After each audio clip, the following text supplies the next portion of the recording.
Ah, see, somebody knows. Thank you. Appreciate it. Thank you so much.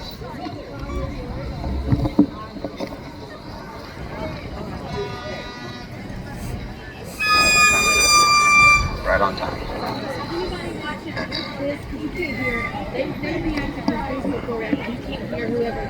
All right, let's do sound check. Sound check. 1, 2. In the very back, raise your hand. In the very back, raise your hand. Can you hear me? Check 1, check 2. Check 1. Louder. Check 1, check 2. Check 1, check 2. There we are.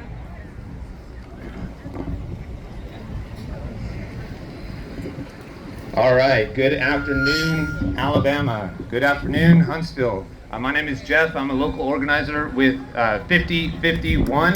That is 50 states, 50 protests on one day.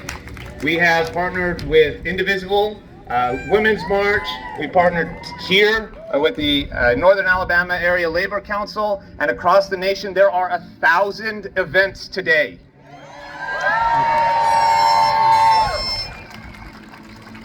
So I just want to take my hat off to all of you and say thank you from the bottom of my heart for being here. We're going to go over a couple of ground rules before we get this event started.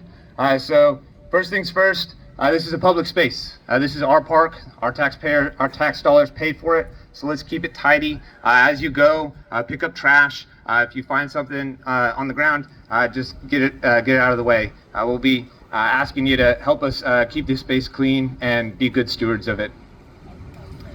The second is that this is a non-violent event. We are peaceful protesters here. Peaceful protesters.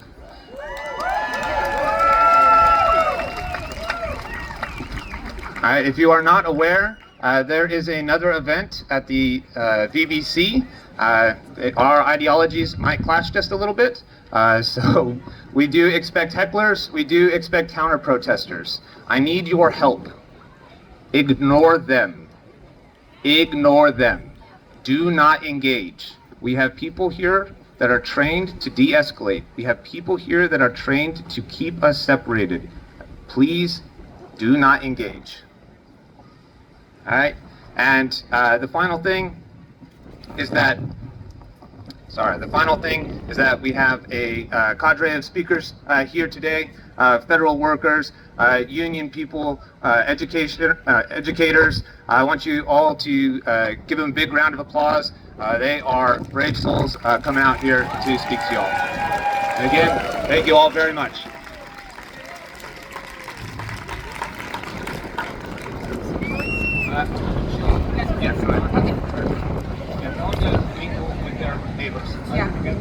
Hey guys, my name is Sabrina, and I'm so excited to have you all here. Oh my gosh, give you all a round of applause, like just so that you are here, that you have showed up. It's freaking amazing. So before we get started, we just want to encourage you guys to look to your left, look to your right, and say hey to your neighbor. These are your people. We are not alone. So yes, greet each other, try and create a buddy if you can. And yeah, we'll be with you in just a minute. And one more thing, we are handing out flyers throughout the crowd. These are our chants that we're going to be using today. They are also your rights as protesters and ways to get involved. So we only have about 150 copies, so take a picture of it, pass it along. Thank you. All right, well, we are going to start with our first speaker. His name is Jacob Jones. He is a steward of AFGE, a delegate of NAALC, and a member of NASDA. He will explain all the abbreviations because I don't know them all by heart. Sorry, y'all. But please welcome Jacob.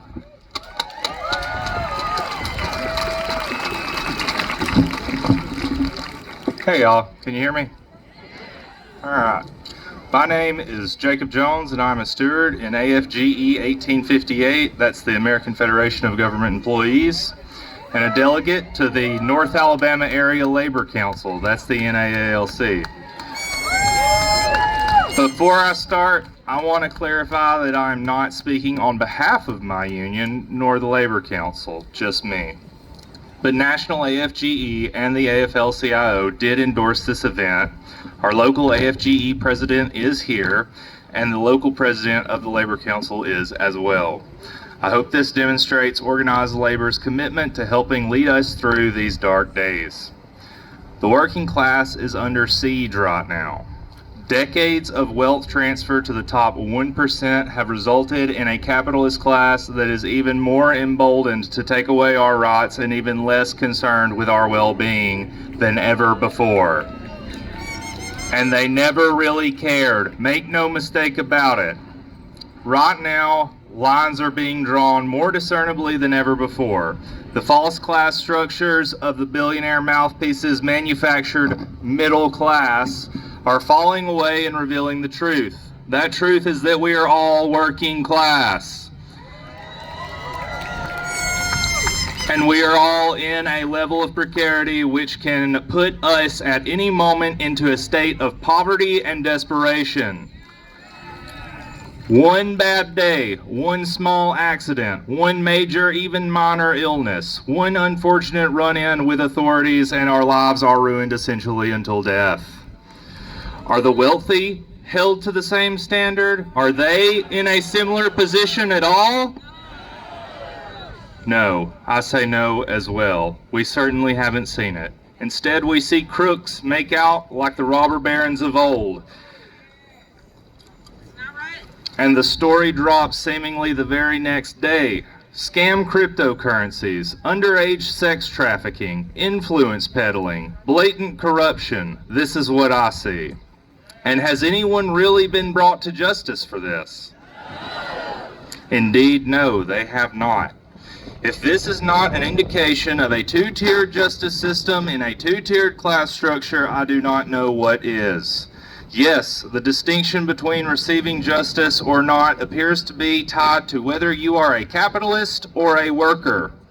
Worse, if you are a worker, you are likely to be spirited away to one of Alabama's many industrial prisons and placed into a situation nearly identical to chattel slavery. Would a rich person ever face this? I assume nothing I've said has been new to anyone here, but why do we continue to face down these issues when we all know about them so vividly and experience them almost every single day of our existence? It is because both parties serve these wealthy people. Republicans for certain, but recently the Democrats refused to even consider turning away billionaire money. The head of the DNC said that they want the good billionaires' money, but they were done with the bad billionaires. Let me state this plainly. There is no such thing as a good billionaire. Or even a good capitalist, for that matter. They are all bad. They all have interests completely counter to our own, and we must ensure they cannot continue to remain in power or ever achieve power again. They must be removed from power permanently and forever. I do not see a reason to allow them to gain a second win. After all, we already did that. It was called the New Deal, it was slowly eroded, and the second win is now a showdown with fascism. So how do we do this? I know everyone here is wondering, and many of you may have an idea. We must build a multi-generational, multiracial, multi-gender working class unwilling to be divided by sexual orientation, religious affiliation, and anything else the capitalists can cook up to divide us from one another. We are all working class. The capitalists fear us recognizing this and ignoring the differences between us, so much so that they try at every opportunity to divide us. We must not allow it any further. We must recognize our enemy. Yes, fascism, but also the economic and class structures that gave us fascism. We must organize ourselves to build a better future of, by, and for the working class. If you are in a union workplace, join your union. If you do not have a union, start one. If you rent, start a tenant union. Join a community network that is led democratically and collectively, such as North Alabama Democratic Socialists of America, the chapter I helped form here in Huntsville and serves the entirety of North Alabama. Find every single opportunity to engage and build power and do so. These rallies and protests bring us together in important moments. They unite us, but they will not be the means by which we achieve change. Organizing, engaging in class struggle every day, and building new relationships and systems to challenge the capitalists is how we will win. Along the way, we should participate in electoralism to prevent the fascists from gaining even more control over us, but we must be wise in our decisions. We cannot be feckless liberals in charge of, we cannot put feckless liberals in charge of our defense while we organize towards liberation. If a politician is unwilling to commit to our working class interests, they must be cast aside. We cannot settle for the lesser evil anymore. They will only capitulate further to fascism, as we've seen the likes of Chuck Schumer do. In conclusion, I make my ask again. Join or start a union. Connect to your local labor council or community organization. But most importantly, take the energy here today forward into every subsequent day. Talk to everyone you know, help them understand, ask them to come along, and most importantly, uphold working class solidarity no matter what, and refuse to be divided. Solidarity, y'all. Free Palestine.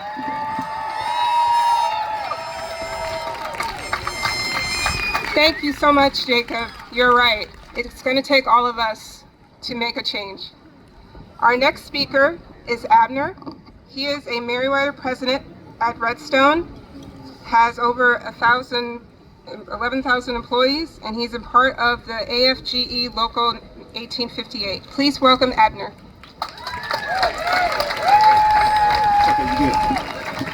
Good afternoon, everybody. Abner Meriwether, Local 1858 President at Redstone. We represent. Thank you. We represent over 11,000 employees, 28 different agencies and commands, 34 bargaining units. So today, I would like to just speak. Today, I'd like to speak upon the last executive order to dismantle unions.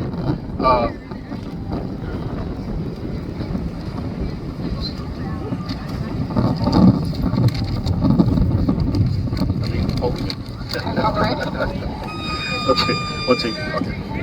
Okay, could you hold it? Yeah. Okay, all right. Okay, here we go. All right. Thank you for the opportunity to speak today. As we gather here, we find ourselves at a crossroad, witnessing a significant shift in the relationship between workers, unions, and the federal government.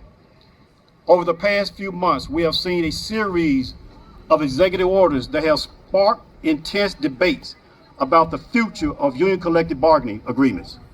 These actions have had profound implications for American workers and their ability to organize and negotiate for better working conditions and wages. At the heart of this issue lies the fundamental principle that's been the cornerstone of American labor rights: the right of workers to freely and fairly bargain for those terms and conditions of employment. Collective bargaining agreements are the product of years of hard-fought struggles by unions, securing the right for employees to negotiate with their employer for better wages, benefit, job security, and workplace protections. These agreements provide a sense of stability and fairness in often volatile job market. However, the executive order enacted have made a concerted effort to undermine these agreements. This administration argued that such action were necessary to reduce government spending, increase efficiency, prioritize merit-based hiring practices.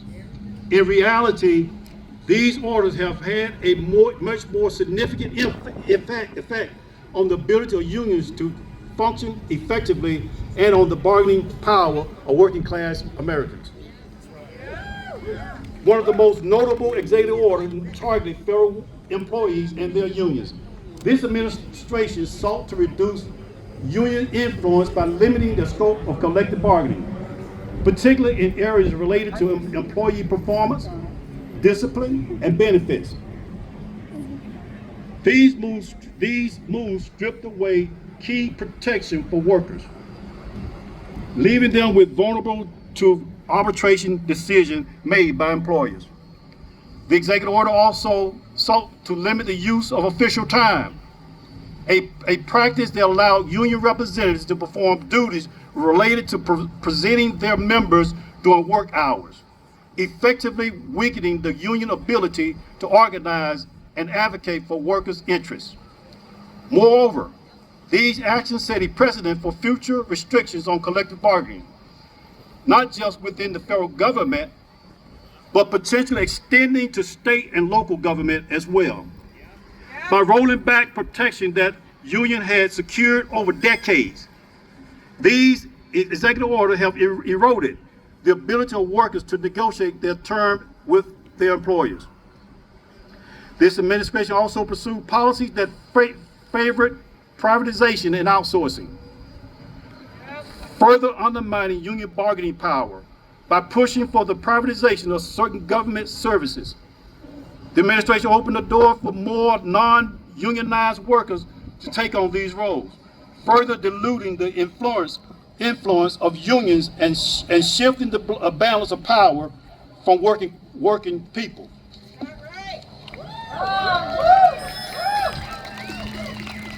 For workers in industries outside the federal government, the impact has been felt as well.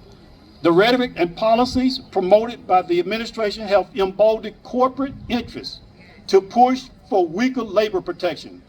And this shift has created a climate in which unions are seen as obstacles rather than partners in achieving economic fairness. For many workers, this means fewer opportunities to advocate for themselves, lower wages, less job security, and an overall decline in workplace standards. But let us be clear, these actions are not just a challenge for union leaders, they are a challenge for every working person in this country.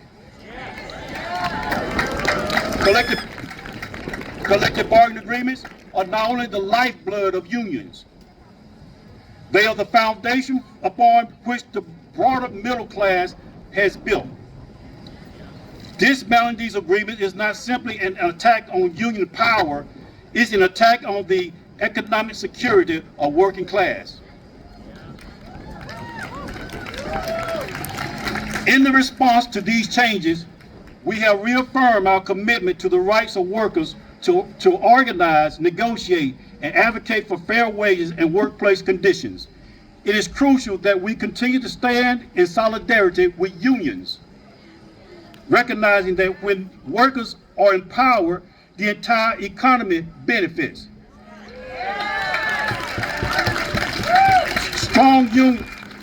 Strong unions lead to a stronger middle class, and a strong middle class leads to a more stable and prosperous society. As we move forward, let us keep in mind that the fight for workers' rights is not just a fight for union members, but it's a fight for dignity and respect that every worker deserves. We must continue to push for policies that protect the right to organize, expand collective bargaining rights, and ensure that all workers, unionized or not, can achieve economic security and a fair shot at the American dream. Thank you.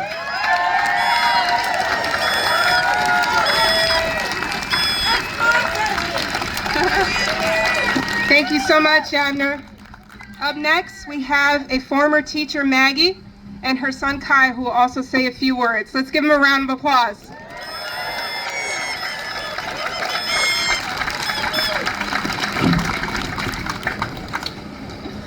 Good afternoon. I'm a former high school teacher, a current mental health therapist, a mother of 3 teenagers, and I'm speaking today as an advocate with At the Root Collective. Like you, I'm here because I refuse to stay silent. I believe that when we speak with clarity, we remind each other that we are not alone. You already know that this administration is working to dismantle as much of our government, services, and democracy as possible, including the Department of Education and the Institute of Museum and Library Services at the national level. But here's what they hope you don't know. Did you know that here in Alabama, Moms for Liberty is backing a candidate for District 8, Emily Jones, who thinks that we should not teach our children empathy?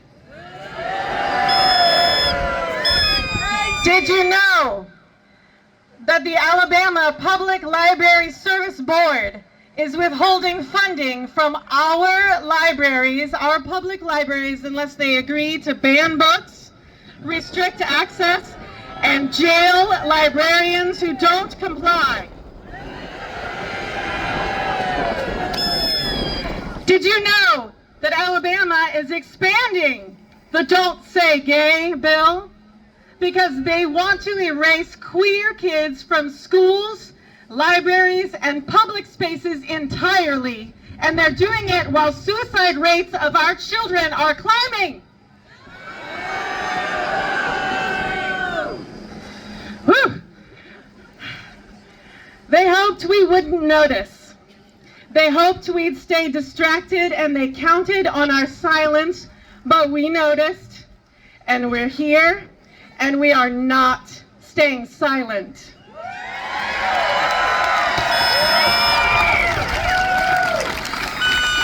So if you're angry, good. That anger means you're still alive. Let's take that fire and use it as fuel. Let's put our hands on the things that matter.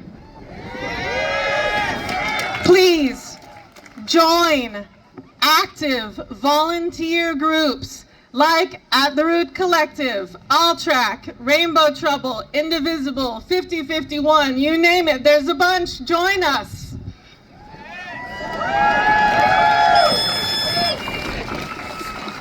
Help me pack school board meetings and be loud. I have spoken at the City of Madison School Board of Education meetings where I was the only public voice this year. Come stand with me.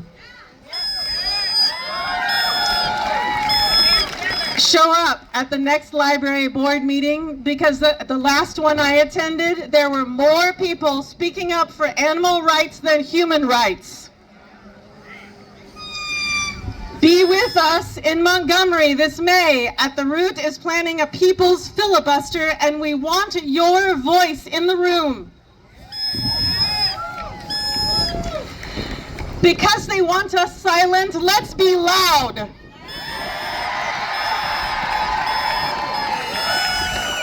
They want us afraid, let's be fearless. They want us divided, let's be united. Now let's take a breath, just for a second. Feel your feet on the ground. Feel your heart beating in your chest. That's what presence feels like. That's what power feels like. Every one of you, us all together. This is what they cannot take from us.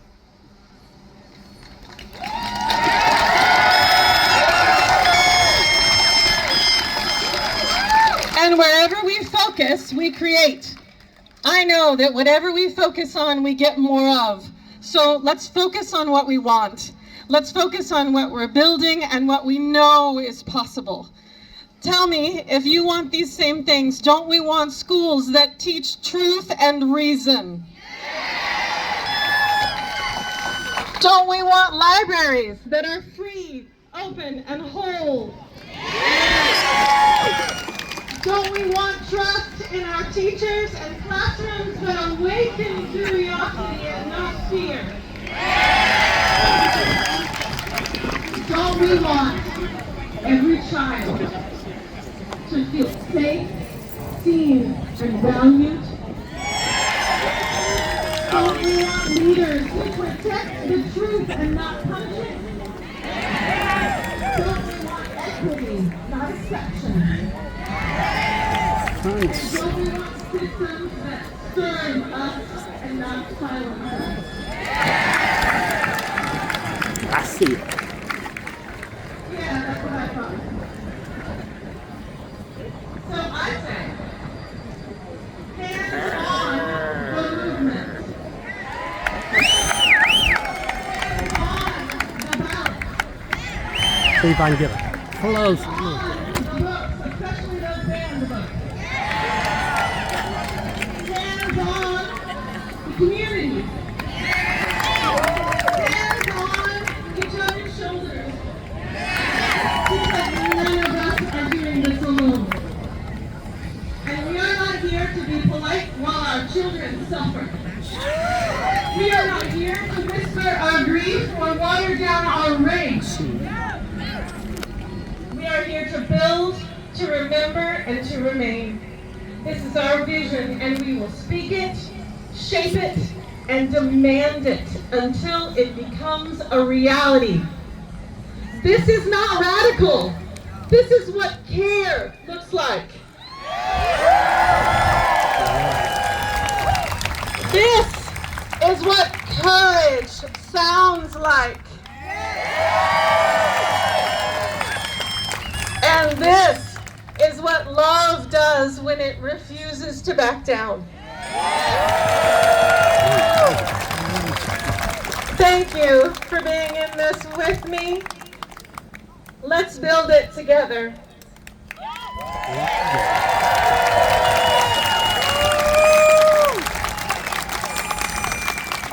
And I am gonna try not to cry. I am super honored and excited that my oldest is here today, and not only here and has been with me, but also has a few things to say also.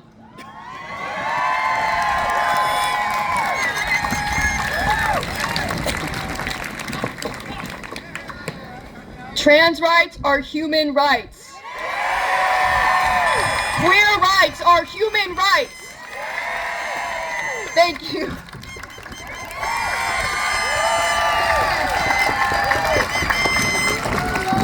Thank you, Maggie, and thank you, Kai. That was incredible.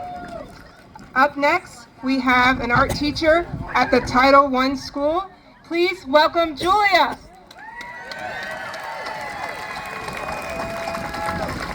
Goodness. Hello, this is the first time I've ever done anything like this, so I'm just going to start out by saying I am very uncomfortable right now because public speaking makes me nervous, but we are living in a time where discomfort is necessary. We have got to use our voices, especially those who want to get involved but are afraid to speak out. If you are looking for a sign, let this be it. If I can do this, you can do this. Now, I wish I could say that Alabama puts education first, but we currently rank 45th in the nation. So it's fair to ask, what would that ranking look like if we started cutting more funding from public education? Let's be honest though, there is one thing we do prioritize in Alabama, and that's college football. And that brings me to something that's really been bothering me. I want to take a minute to make this clear that this is not about party lines. I believe both political parties are just two wings of the same bird. But let's talk about Senator Tommy Tuberville.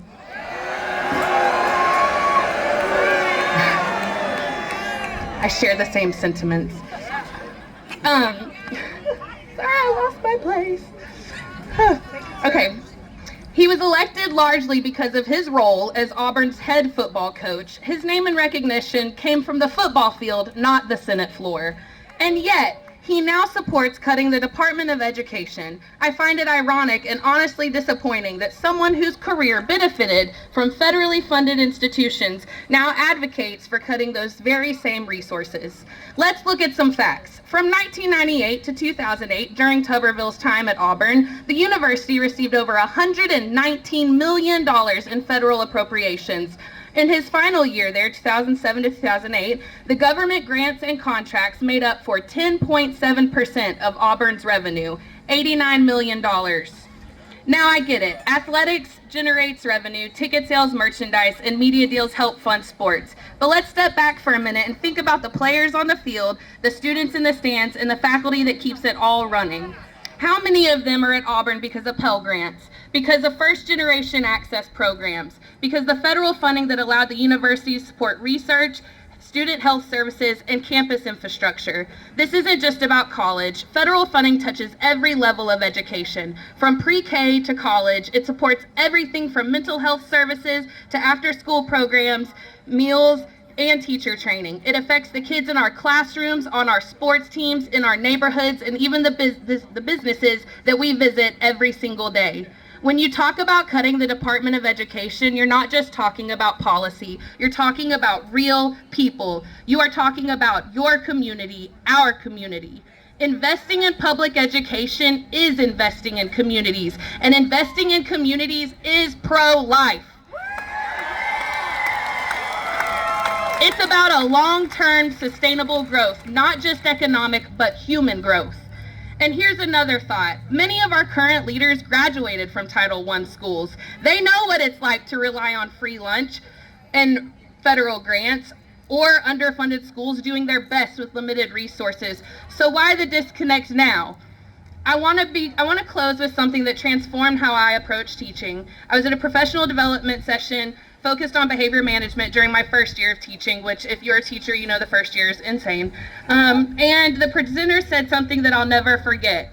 Find one kid who makes not the best choices and kind of makes your day a little more difficult, and learn one new thing about them each week.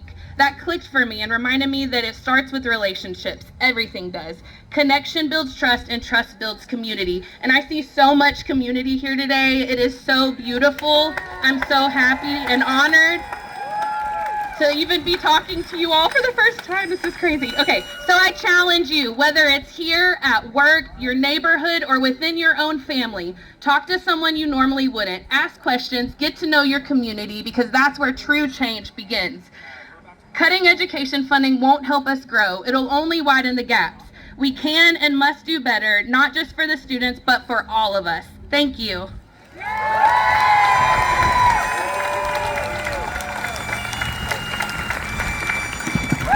All right, well, give it one more for our speakers. They are brave for coming out here.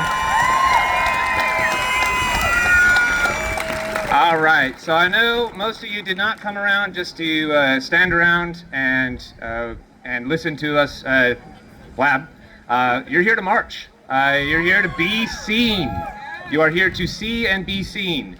So we have a route planned out around the perimeter of the park. It comes back in around the museum so that everybody can see the gazebo at all times. There is a guy in a neon yellow shirt way over there. He's going to be our march leader. All right. I encourage people who do not want to march, please stay here with the gazebo. We have plenty of people are going to stay here. We can chant as well. We can also get to know each other a little bit more. So I'm going to start us off with a couple of chants, and then we're going to get rolling. All right. So, repeat after me. Hands off. Hands off. Our jobs. Our jobs. Hands off. Hands off. Our rights. Our rights. Hands off. Hands off. Our democracy. Our democracy. Ah, that is good. That is giving me the chills. All right. So, if you guys, we'll keep the chants going from here for just a second, but if you want to start funneling towards our march leader, again, if you do not feel comfortable marching, please stay here with us, and We're going to have a good time. We're only going to be marching for about 30 minutes. We'll see how many times we get around the park.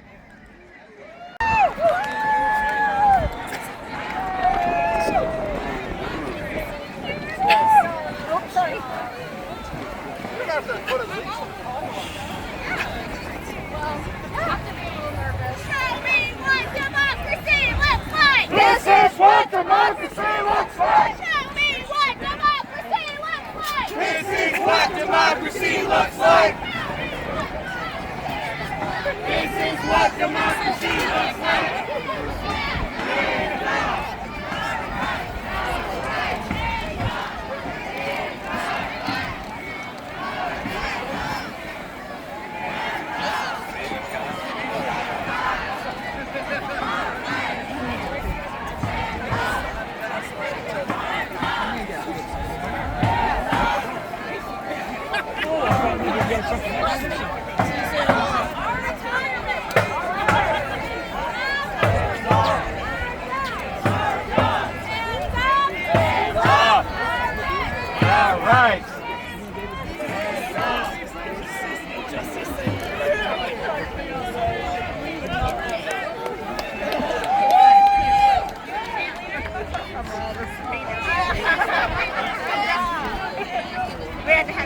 We must stand up. We must begin. When do we want it? Now. If we don't get it, what do we want? When do we want it? Now. And if we don't get it, hands up. All right.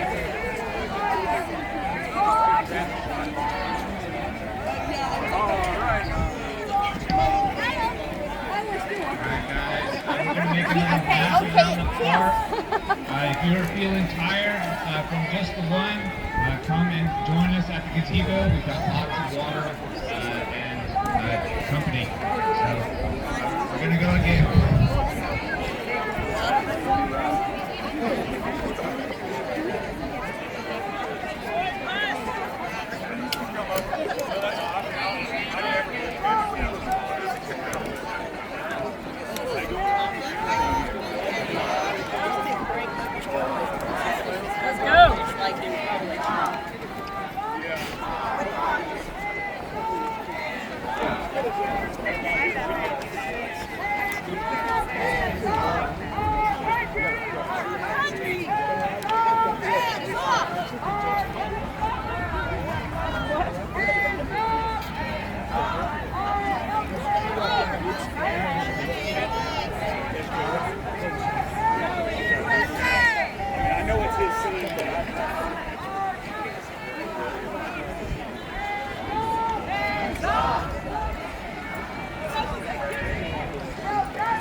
That some of them's going the wrong way there, ain't they? Cut across here. 6 minutes.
Yeah, one more round they was doing.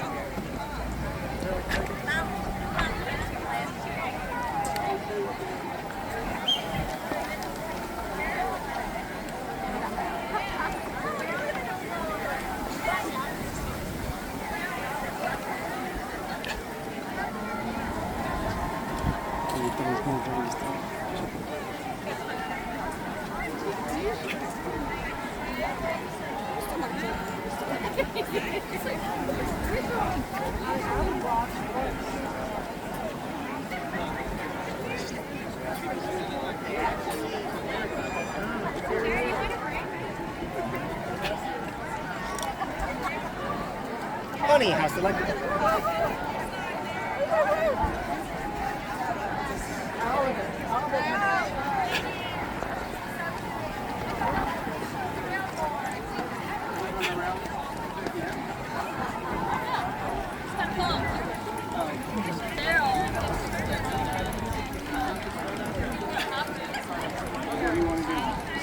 Not a whole lot. So funny.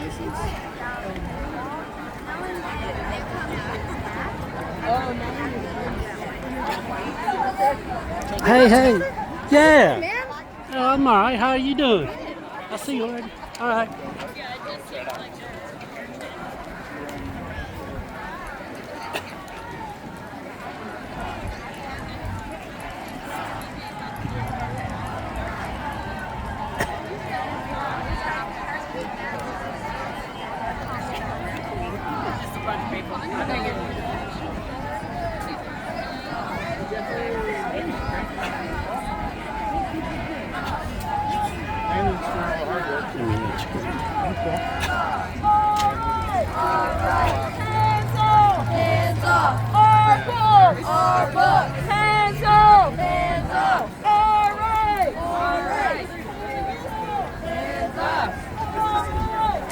That's why the hats are shaped that way. You gotta keep the brim down. Still walking? Oh no, they're still walking. They done one more round now.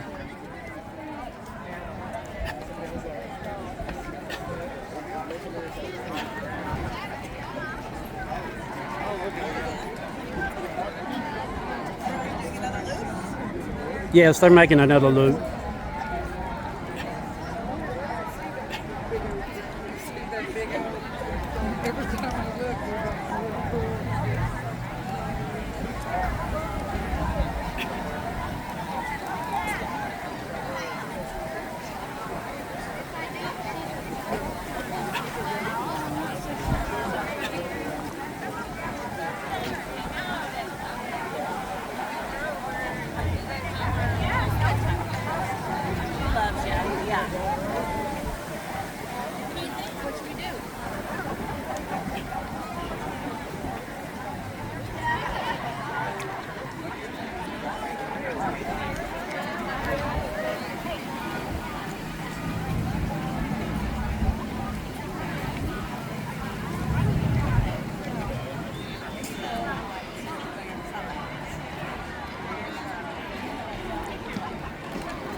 sister.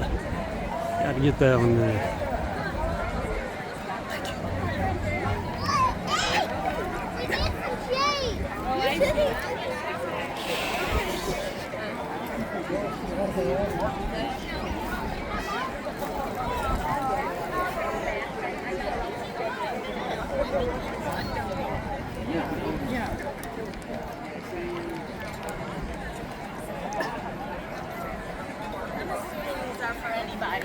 Yes, ma'am, it is.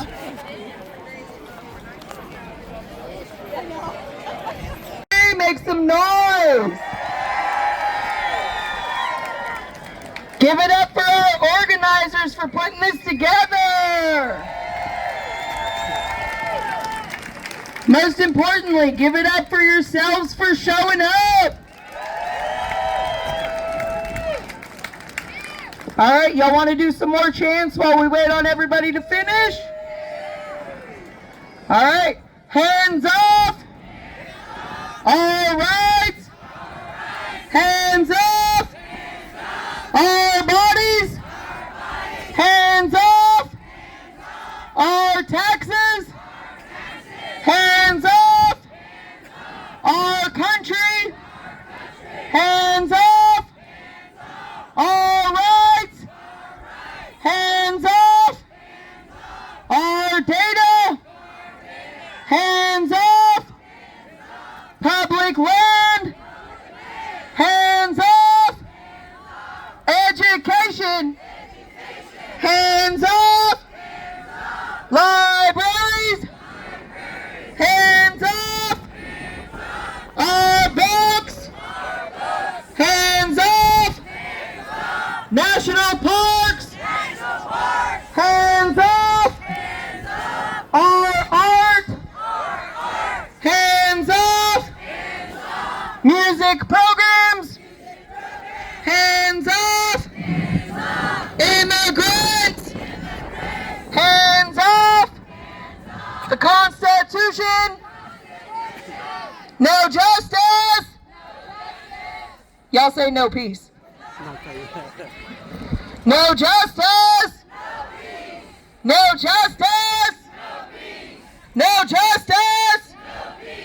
No justice! Justice is our demand! No peace on stolen land! Justice is our demand! No peace on stolen land! Justice is our demand! No peace on stolen land! What do we want? When do we want it? What do we want? When do we want it? And if we don't get it, shut it down. Said if we don't get it, said if we don't get it, said if we don't get it, who shut it down? Who shut it down? Who shut it down? Join us if you want them gone. We did not elect Elon.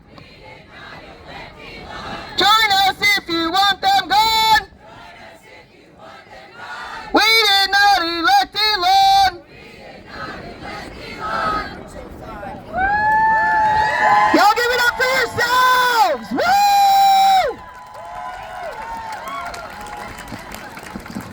Alrighty, guys, welcome back.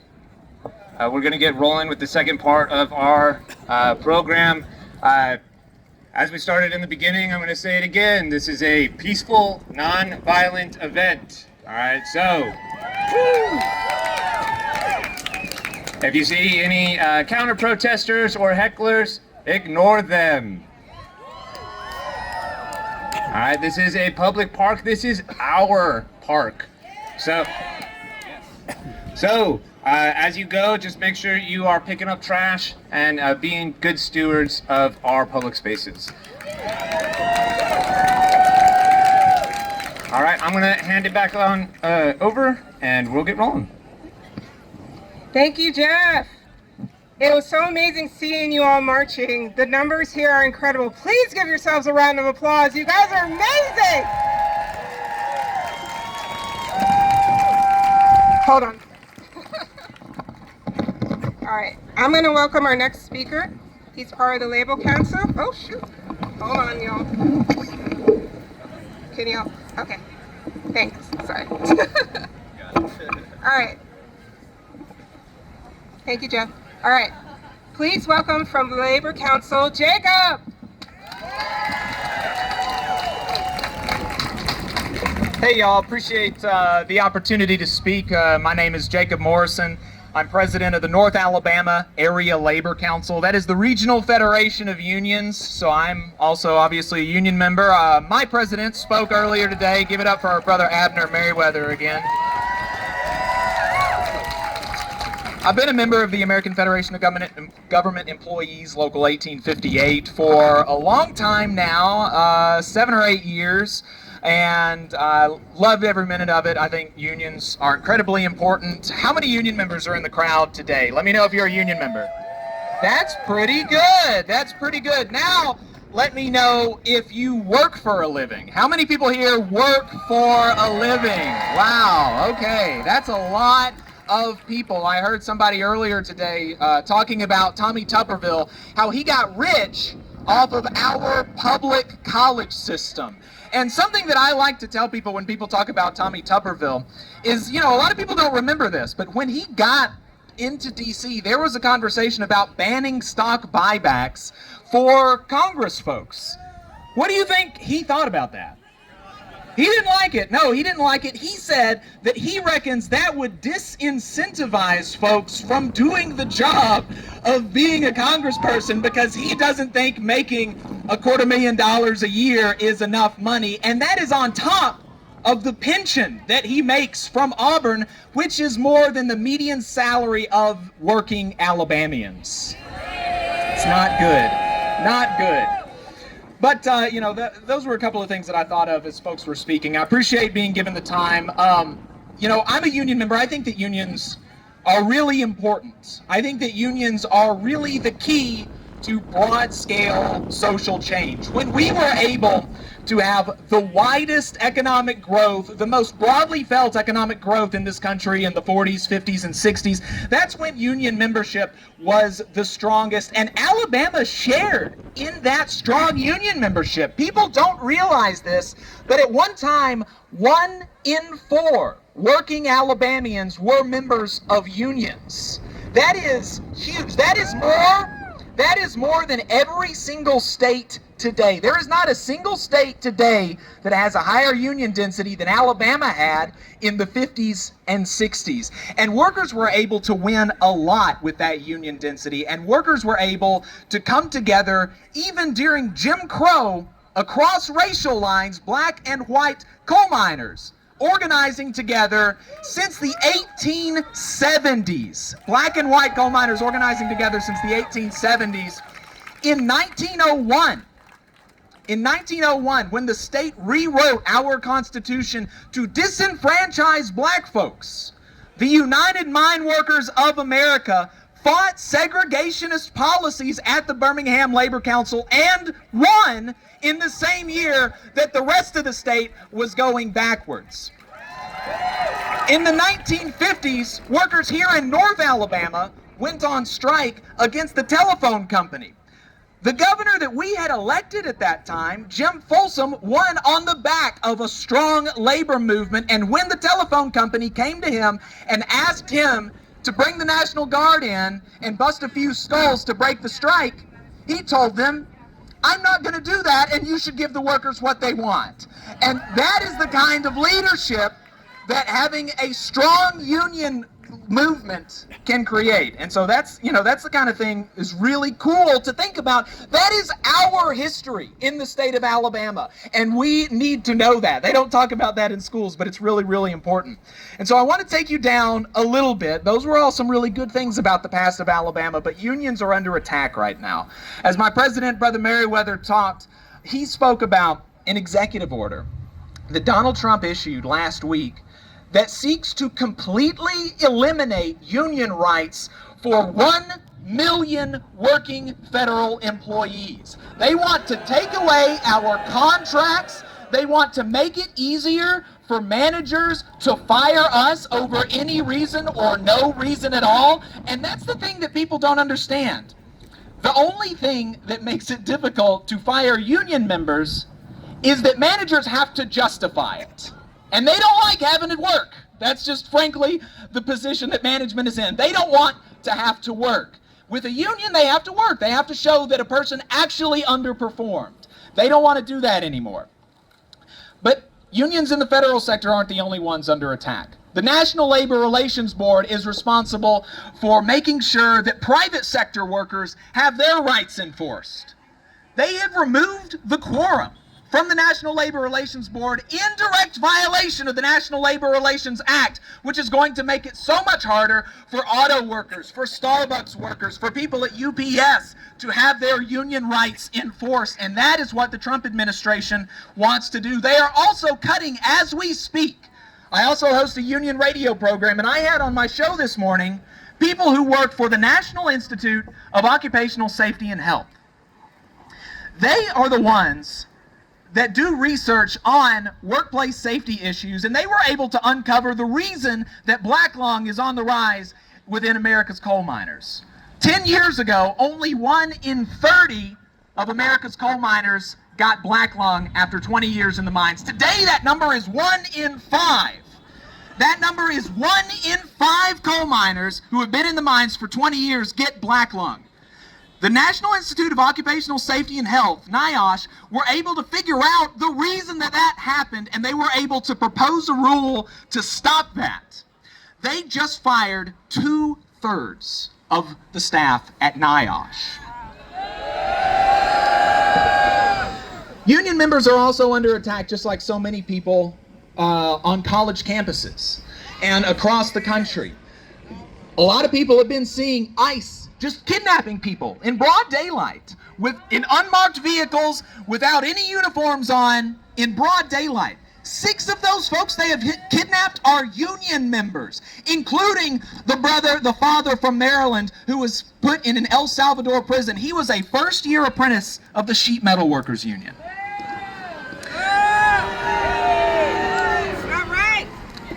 So when unions are under attack, working people are under attack. And when working people are under attack, unions are under attack.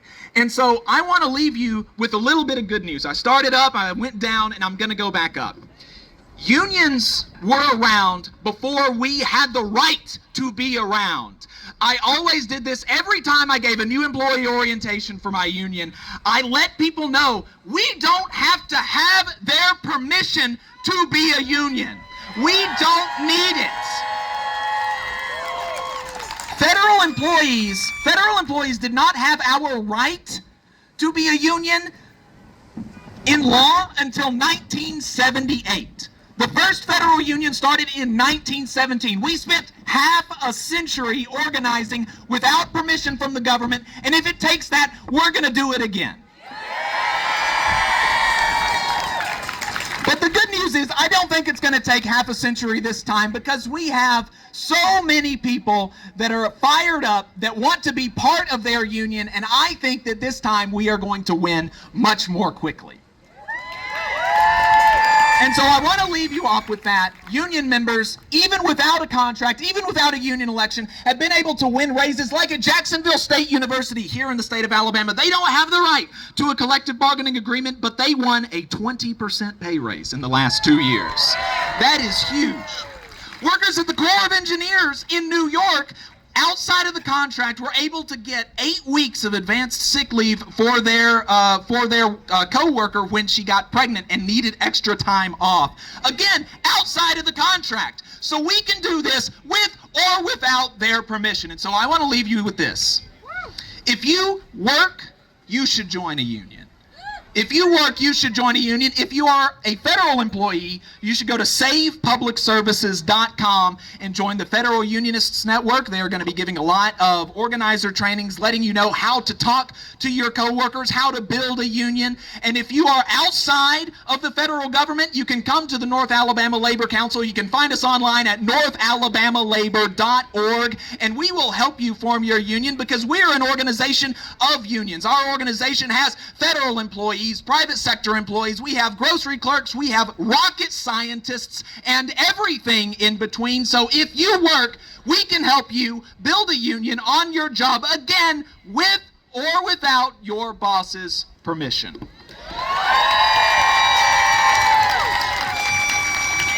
I just really appreciate your time. I appreciate all of the organizations that have been here. Again, my name is Jacob Morrison. I'm president of the North Alabama Area Labor Council. You can find us at northalabamalabor.org. Thank you again.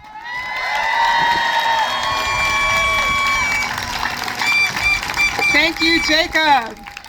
Can we give him one more round of applause? Thank you. He's absolutely right. We have a right to unions, and we have a right for them to give our hands off Social Security. Say it with me. Hands off Social Security. Hands off Social Security. Hands off. Now, hands off Medicare. Hands off Medicare. Hands off Medicare. Hands off. Hands off our jobs. Hands off our jobs. And hands off our rights. Hands off our rights. Thank you. Our next speaker would like to say a few words about Russia. Please give a hand to Crystal.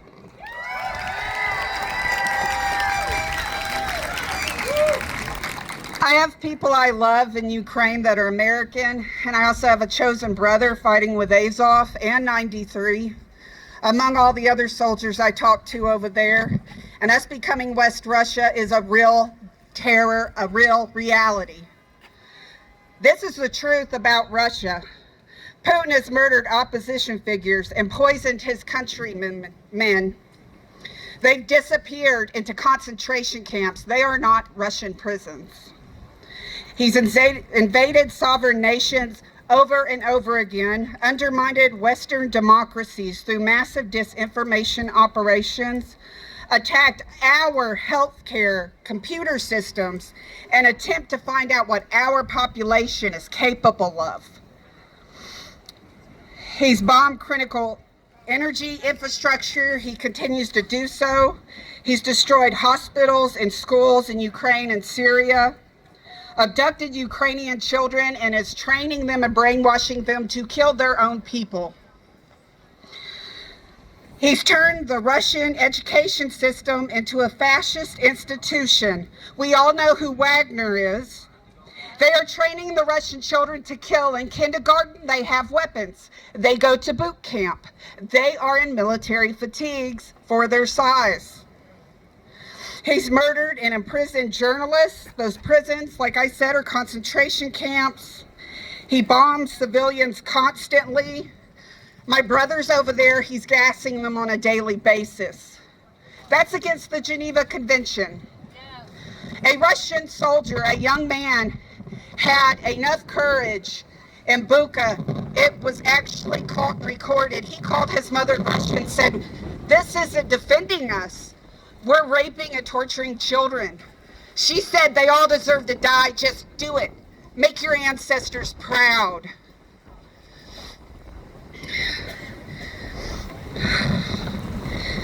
He has children's books saying horrible things about us and Ukraine, showing these children how we'll eat them, we'll torture them to death when it's not true. That's what they're taught from a young age. They literally say we're Anglo-Saxon cannibal Satan worshipers. That's what they say about us. And I have people on the inside in Russia that are against Putin. 85% of their population has signed up for the American invasion and can't wait to do it. Because we don't deserve to live just like the Ukrainians don't. That is what they're taught. The bodies that are sent back of the Ukrainians in Russian captivity, they don't have any of their organs in them. Because then we won't know what they did to murder them. It's coming this way. And Trump is apparently good friends with their leader. And I hope everyone wakes up and is willing to do whatever it takes, even if we have to do what Ukraine's doing right now. Power to the people! Fuck Trump! Fuck Putin! Slava Ukraine! Thank you, Crystal. We support you and we support Ukraine. Thank you. Our next speaker is Monica. She is American with German descent and has personal experiences with the loss of freedom from a European experience. Please give her a hand.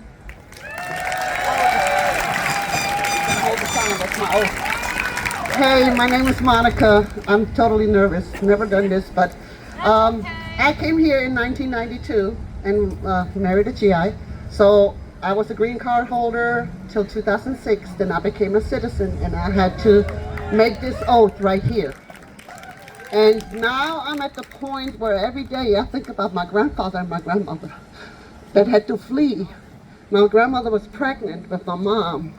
They stopped in Poland. She was born 7 months, and they put her to the side because, you know, she was not going to make it until she screamed. So my grandmother told me so many things because Hitler said, you all have to come back, the Russians, the Russians, the Russians. So my grandmother was there, and she saw a guy that she knew from her town, and he said, hey, can you put the button on my uniform? It came loose. She said, sure, I can do that. So she come up to the room, the guy sitting in the chair and crying like a baby and said, Herta, that's my grandmother's name. They lied to us. It's not the Russians, it's the Germans. And through my school, I had to learn the hard truth, the hard history, which is heartbreaking. And I feel I have to do whatever is possible to not let this happen again. And we are here now, and it's almost going down. So we have to speak up now, because if it comes a time where we can't, we all just lost. So let's be loud, do the right thing, be good humans.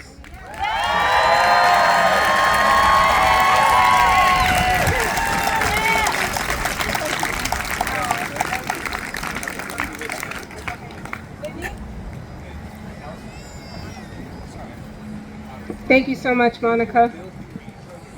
Our next guest is a part of the NAALC. Please welcome Whitney. Thank you. Good afternoon, everybody. My name is Whitney Washington. I am a longtime advocate. I have marched against racism, knocked doors for candidates from city council to president, and lobbied for reproductive rights. And after all that, I believe there is no more powerful force for social change than organized workers. I work for a living. I imagine you do too. Us regular people all have to work, and I'm proud of the work I've done. From working as a cashier at the tenders on Wind Drive, to caring for children as a nanny, to my work in politics.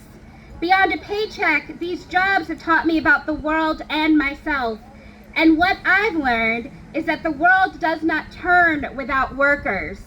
The people that make your food or cut your hair, the engineers and computer analysts, teachers and artists, our country doesn't function without labor. Then why do we discount the power of regular people? All of you here today represent the best of Huntsville, the best of Alabama. We came together across race, class, education, or any other lines society draws to keep us isolated from each other. We have way more in common than we have differences.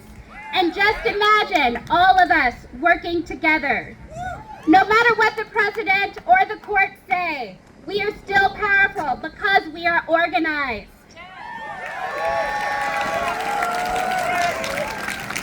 I am a third-generation union member. I might not be who you think of when you think of a union member, Maybe you picture a burly white guy in a jumpsuit. I am a black woman with a college degree and I work a desk job for a nonprofit. But that's the thing about unions. They're for everyone. No one is too talented, too educated, or too protected to benefit from a union. Unions are for everyone, whether you have a GED or a PhD. Whether you work for Starbucks or NASA or Mercedes, the union is for everyone. The reason we are all off and able to be here on a weekend is because of unions. Even if you're not in a union, they are helping you right now. And you might say, but my job doesn't offer a union. Then start one. I did. When I helped organize the union at my job, I would talk to coworkers and they would ask, who's in charge? Who's going to do that? And what they had to learn and what I had to learn is that we are the union. You are the union. You make the job work for you. And once you take charge, once you realize your power, there is no stopping you.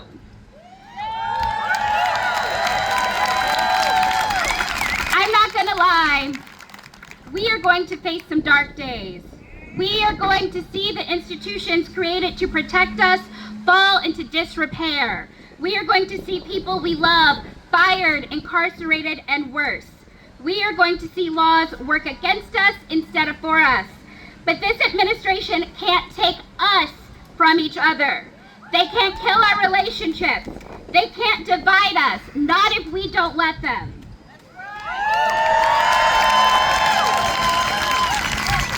As you leave here today, consider what's next for you. Do you want to feel helpless or do you want to feel empowered? Do you want to feel alone or do you want to feel a part of something bigger? You can start by supporting the North Alabama Area Labor Council and signing our pledge for worker solidarity. If your workplace is already unionized, join the union and pay your dues. And if your workplace doesn't have a union, start one. We are in an uphill battle, but it's possible to win. We can outsmart them, we can outwork them, and we can out-organize them.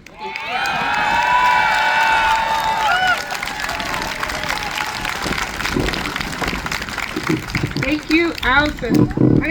Whitney. All right. Our next speaker is Allison Montgomery. They are an advocate for trans rights and a volunteer with ALTRAC, the Alabama Trans Right Action Coalition. Please give her a warm welcome.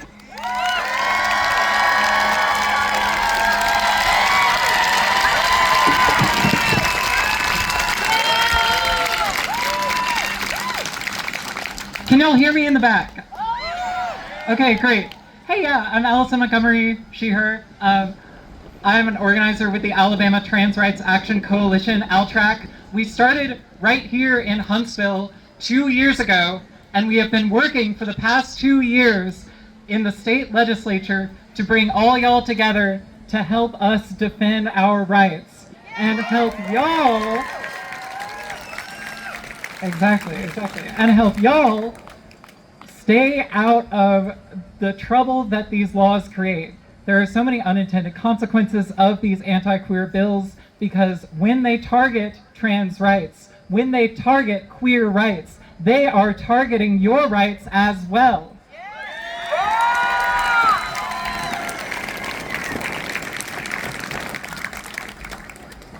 We do the work to help you do the work to fight for trans rights in Alabama.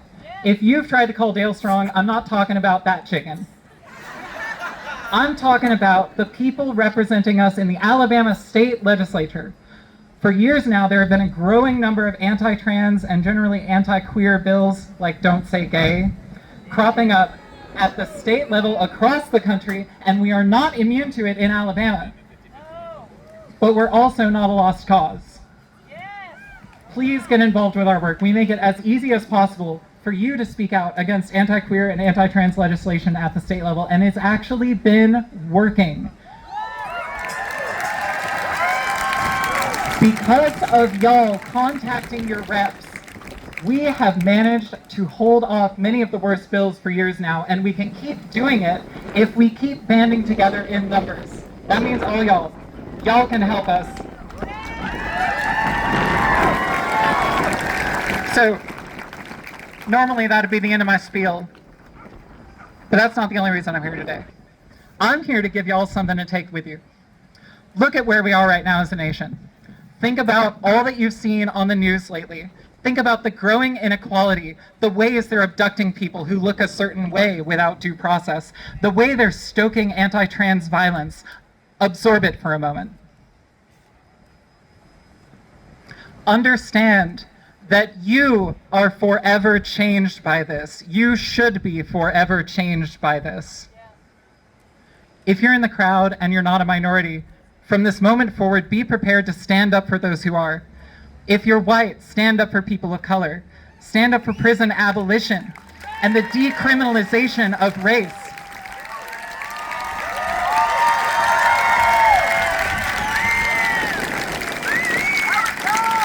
If you're a citizen, stand up for the rights of immigrants. If you are cisgender, stand up for the rights of trans people. If you're here right now, stand up for the care and basic human dignity of those who do not have a home to return to. I want to make myself abundantly clear.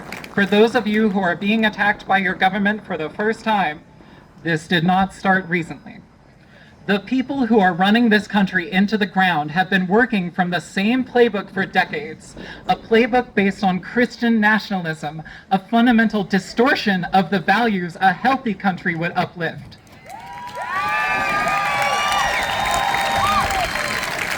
And y'all, I'm a Christian. I'm not trying to drag them for being Christian.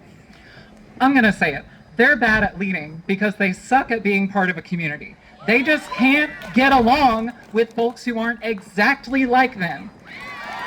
These are the ideological descendants of the United Daughters of the Confederacy who filled Southern history books with lies about states' rights and happy slaves. They're the ideological descendants of the Nazis who sought the destruction of all minority groups, including Jewish people whose numbers were fewer than 1% of the German population at the time. Trans people are around 1% of the population in the US, just so we're all clear on the parallels. The people pulling the levers of power in this country want a world where everyone, unlike them, is subjugated and treated as second-class citizens at best. The people who are taking your jobs now are the same ones who took away your sister's health care, who are the same people who take away my health care, who are the same ones who want to snatch brown people off the streets and send them to detention centers for looking like immigrants. They are the same people who have tried to divide us based on class, on gender, on trans status, on national origin, on religion, directing our attention away from their accumulation of billions of dollars of wealth built on our uncompensated labor. And in part, they have succeeded. The wealth gap is wider than ever. We, the people, are more divided than ever, and we are more dependent on the exploitative systems they've built than ever. Yet, they keep getting away with this theft because of the division that their political machines create. They are pulling the wool of woke over the eyes of working class conservatives while picking their pockets and leaving them for dead. We need not merely solidarity now, but solidarity forever. We need not merely community now, but broad, lasting community. We are creating this today.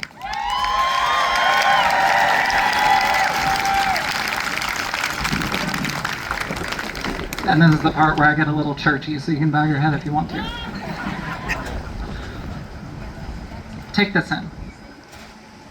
Allow yourselves to be changed by this experience, and always come up to bat for those who will not be believed or don't have the privilege to enact change in their own lives. Keep showing up. Keep standing up. Support political change at every level, including your school boards, your city councils, your police departments, your state legislatures, your courts. This system has been rigged against minorities for decades. So to achieve liberation, it is an absolute that we must change these systems for the good of us all.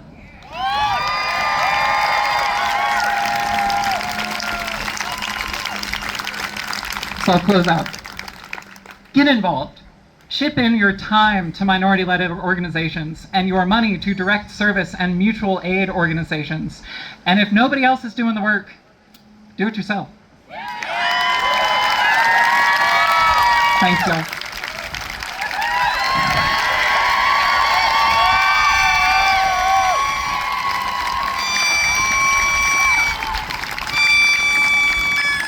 Girl, you said it all. Sorry. That was incredible. Thank you so much. She's completely right. When we stand up for each other, we all win. And that's what we need to keep in mind from today and ongoing. Our next speaker is your host, Alabama's 5051 local organizer. Please give it a hand for Jeff.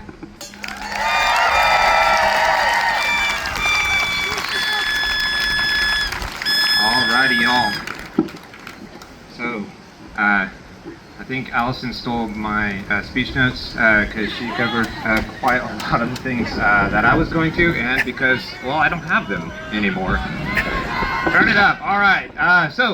I think Allison took my speech notes because she was going to cover quite a lot of what I'm going to cover, and because, well, I didn't bring them. So we're winging it. I just want to thank everybody here, our speakers, for coming and sharing their stories. I'm going to give you mine. All right. When all this shit hit the fan, I was laid off 2 months ago by a billionaire. Alright. 1,400 of my coworkers were let go on 15 minutes notice. This is not an irregular occurrence in this economy. It is not an irregular occurrence in this nation. We have the boot on our throats, and we must speak up to get it off.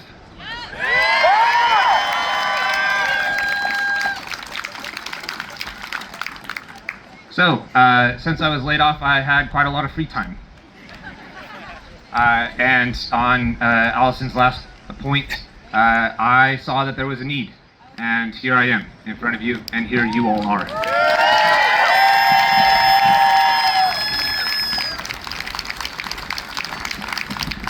So, 5051, we haven't really talked a lot about them, but I'm going to give you the spiel. It's pretty short, it's pretty simple. It's 3 words: remove, reverse, and reform. I'm going to need a little bit of help, a little bit of crowd participation in here. When I yell one of those words, just yell it right back to me. So, I'm not going to mince words. Remove. We are here to remove this administration.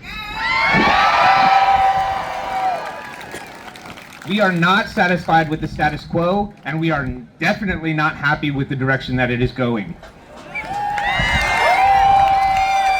Reverse.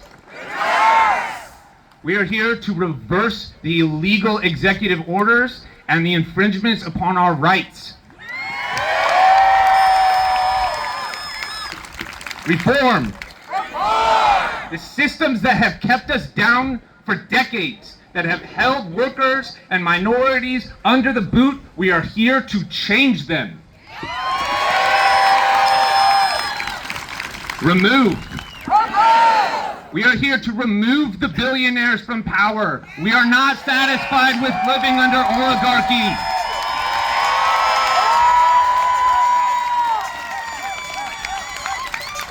Reverse. We are here to reverse the flow of wealth. For too long, it has only gone up. Reform.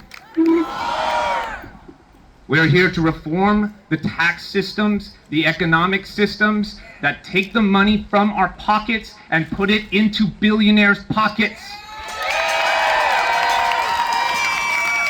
When I worked for a billionaire, every minute that I worked for him, I made 60 cents. Every minute that I worked for him, he made $100,000. Remove. We are here to remove the fascist ideology that has embedded itself within our country. We will not let this festering wound grow. We need to put some medicine into it, and that's what we're here to do today. Reverse. We are here to reverse the loss of our class consciousness. We are here to bring solidarity back to the working class, to the made-up middle class. There's hardly any middle class people anymore. We're here to bring it down. Everybody is working class, and we need to accept that, and we need to work with it. Reform. We are here to make this country ours again. Well, let me rephrase that. We are here to make this country ours for the first time in history. It has always been under the thumb of the rich and the white. We are here to take it from them.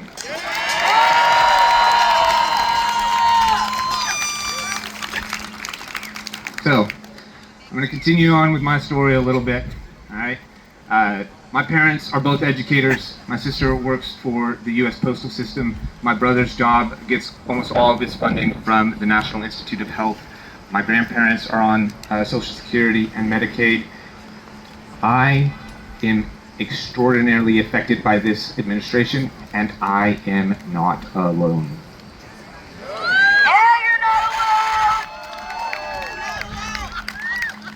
So, I got one question for you guys. Are you ready to march? All right. So, we're going to do the same route over again, and we're going to start heading that direction. Again, thank you all for being here. We're going to give it a lap, and we're going to come back for some closing comments, and we'll go from there. I really appreciate you all. Thank you all for coming.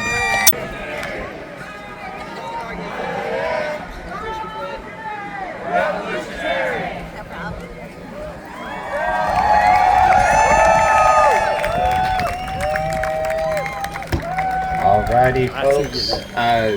We're just going to wait for the tail end of the crowd to trickle back. Please grab some water.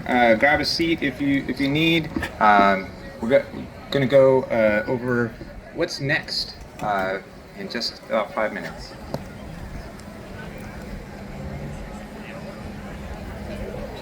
How many more?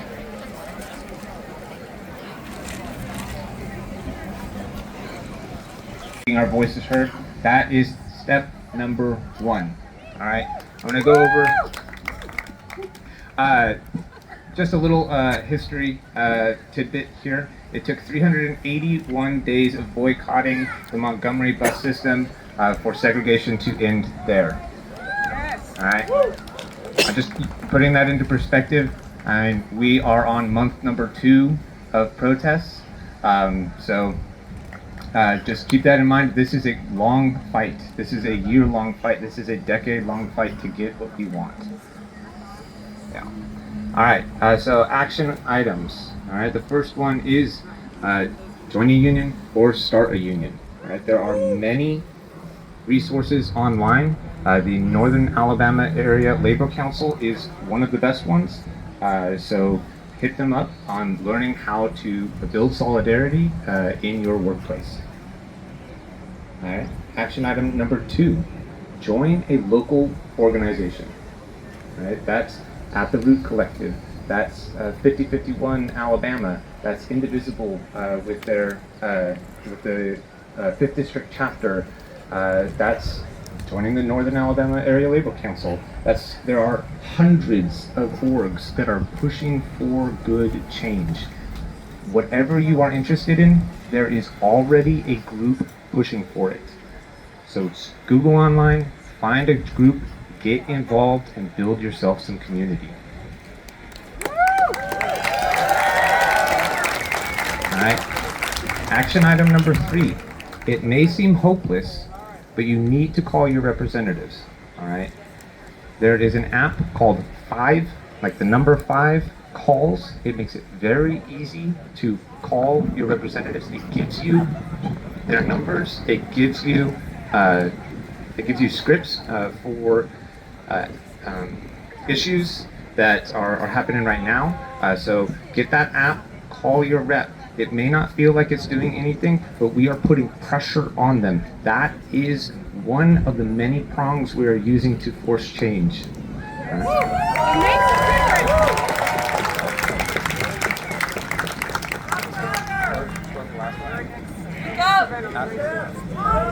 Okay, sorry, my bad. All right, everybody got 5 calls, yes? All right. Sorry, I'm getting into the like mellow down after the march feeling. And I guess last thing, I want to thank our organizers. I want to thank Indivisible. I want to thank everybody at 5051. I want to thank everybody at the Root. I want to thank our marshals. I want to thank our legal observers. I want to thank our medics. There was lots that went into this that was behind the scenes that, I mean, it was a very good, a peaceful protest, and that is because of all of the work these people put in.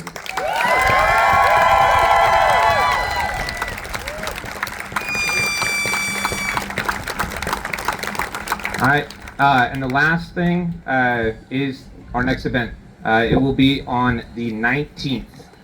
All right, I do not have details on it, but the next 5051 National Day of Action is on the 19th.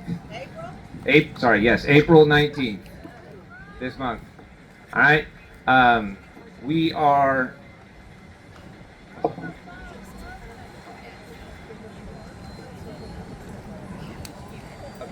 Yeah, and if you're interested, come on up here and we'll have a link to view that event. Again, I want to thank you all. Everybody give yourself a big round of applause. All right. And again, I will stress it again. This is a peaceful protest. As you leave, take a buddy. As you leave, ignore the hecklers. Ignore the counter-protesters. And please take care of your parks. Pick up as you go. We're going to have someone sing a song, but feel free to pack up, and everybody have a wonderful day. Thank you all.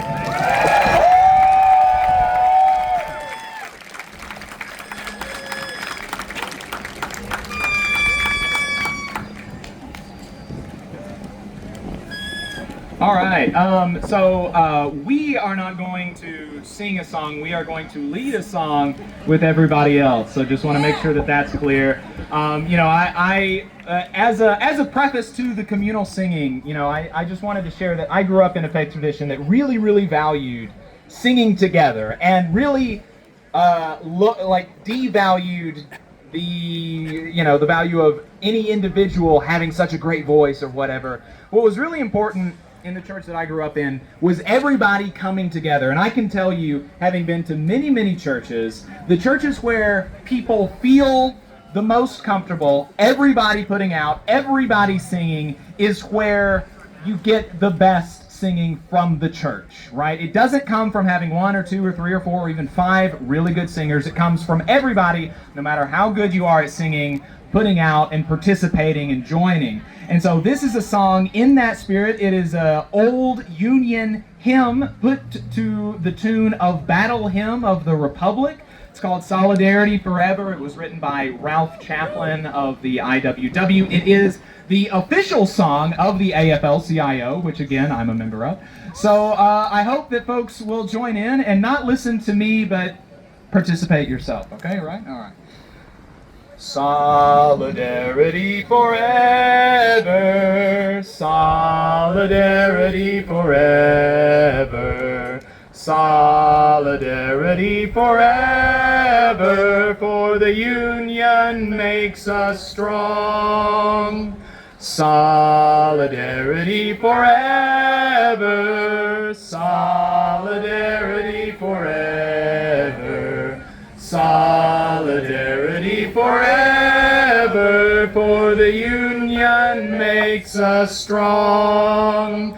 When the Union's inspiration through the workers' blood shall run, there can be no power greater anywhere beneath the sun. Yet what force on earth is weaker than the feeble strength of one? For the Union makes us strong. Solidarity forever, solidarity forever, solidarity forever, for the Union makes us strong. Is there aught we hold in common with the greedy parasite who would lash us into serfdom and would crush us with his might? Is there anything left for us but to organize and fight? For the Union makes us strong. Solidarity forever, solidarity forever, solidarity forever, for the Union makes us strong. It is we who plowed the prairies, built the cities where they trade, dug the mines and built the workshops, endless miles of railroad laid. Now we stand outcast and starving neath the wonders we have made, for the Union makes us strong. Solidarity forever, solidarity forever, solidarity forever, for the Union makes us strong. In our hands is placed a power greater than their hoarded gold, greater than the might of armies magnified 1,000-fold. We can bring birth to a new world from the ashes of the old, for the Union makes us strong.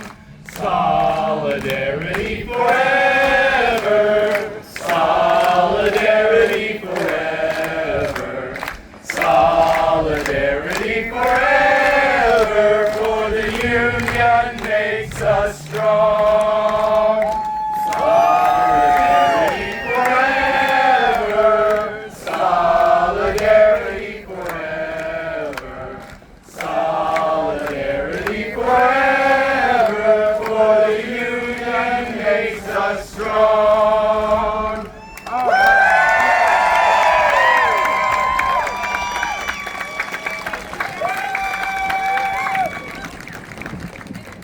All right, and I guess with that, thank you all for coming.